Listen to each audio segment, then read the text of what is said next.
Hello. Here at InAmerica, we provide expert guidance on college and graduate admissions. Far and away, the most common question we hear from clients is the most important one. What colleges should I apply to? I'm Marcus Lewis, a senior college admissions consultant at InAmerica, and I thought we'd introduce you to a couple of tools that we use to help you make those decisions. Probably the best known tool is the US News and World Report's list. While this is far from a flawless list, it is good for making broad generalizations and organizational decisions.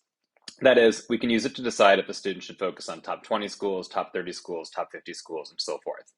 I should note that the rankings are rather arbitrary and they're not without controversy. American media is especially critical of the rankings this year due to the precipitous drop Columbia made from the 2021 list to this year's. Last year, US News ranked Columbia number 2, this year number 18.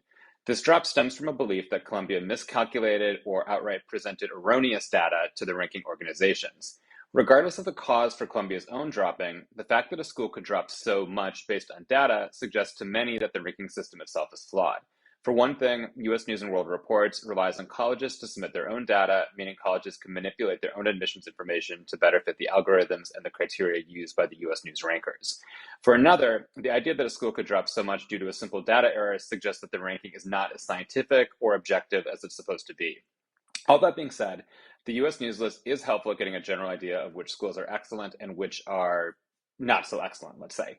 Beyond that list, we at InAmerica also have other lists that internally that we use to help sort colleges into general categories and tiers.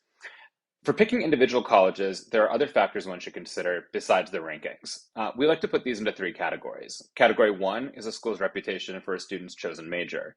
There are colleges that may not be as highly ranked overall, but that have fantastic physics departments or fantastic history departments, for example.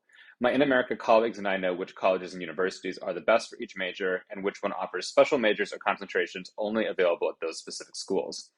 Category 2 is lifestyle factors. While this often matters less to outside observers, it really is probably the most important thing for the student. After all, they're the ones who have to live at these campuses for 4 years. Who cares if the school sounds impressive to a stranger if the student hates being there? I always start by asking if the student wants to be in a city or in a small town, if they want to be in a warm climate or experience all 4 seasons, if they want to be at a small college or a huge university, if they want to be close to home or far away, and other questions like that.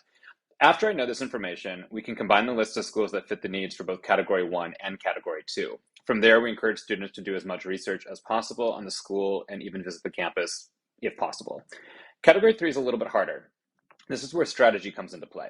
We know that schools students might like to apply to, but we don't know necessarily which ones they should apply to. For this, my InAmerica colleagues and I need to look at lots of data. Admission statistics for a college, matriculation data for high schools, a student's GPA, test scores, and other intangibles of a profile, internships, research, competitions, published papers, so forth.